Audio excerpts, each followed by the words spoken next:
কয়েকটি রাজনৈতিক দল নির্বাচন কমিশনের নিরপেক্ষতা নিয়ে প্রশ্ন তুলছে, তাদেরকে আস্থায় আনার জন্য আপনারা কি পদক্ষেপ নেবেন? আস্থা আনা এখন আল্লাহর কাছে খুঁজেছি যে আল্লাহ তাদেরকে আস্থায় নিয়ে আসো, আর কী করবো আমি বলবো। শুনেন, আফটার অল আমার একটা বিশ্বাস, আমাদের রাজনৈতিক দলগুলো তারাও তো দেশপ্রেমিক, তারাও দেশের মঙ্গল চান, তারাও দেশের ভালো চান, কিন্তু রাজনৈতিক কারণে ওদের অনেক ধরনের কথাবার্তা বলতে হয়, এই বক্তব্য দিতে হয়। আমি এগুলোকে রাজনৈতিকভাবে দেখি।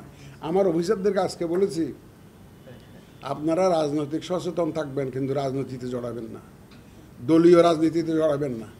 কিন্তু দেখবেন যে রাজনৈতিক গতি প্রকৃতি কী হইতেছে, তাহলে কারণ আমাদের সিদ্ধান্ত গ্রহণে এগুলো ইনফ্লুয়েন্স করে, তো দেখে শুনে আগাইতে হয়।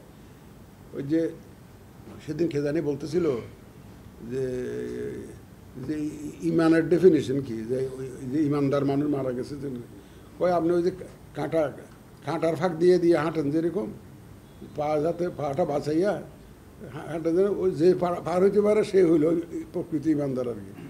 আমাদেরও ওই রকম করে করে হাঁটতে হবে। এখন সামনে অনেক বাধা বিপত্তি আসবে, অনেক বক্তব্য। ভাই আপনারা যে বলেন কোনো কোনো দল আমাদের বিরুদ্ধে বলতেছে,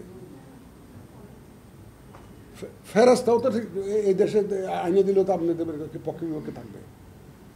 আপনার যদি বিপক্ষের কেউ না থাকে, তাহলে বুঝবেন যে আপনার কোনো কোয়ালিটি নেই, আপনি কিছুই করছেন না। যদি বিপক্ষে কেউ থাকে, তাহলে বুঝবেন যে না, আপনাকে বিপক্ষে কেউ বললে তখন আমি নিজেকে শুধরাইতে পারি যে I am doing something wrong,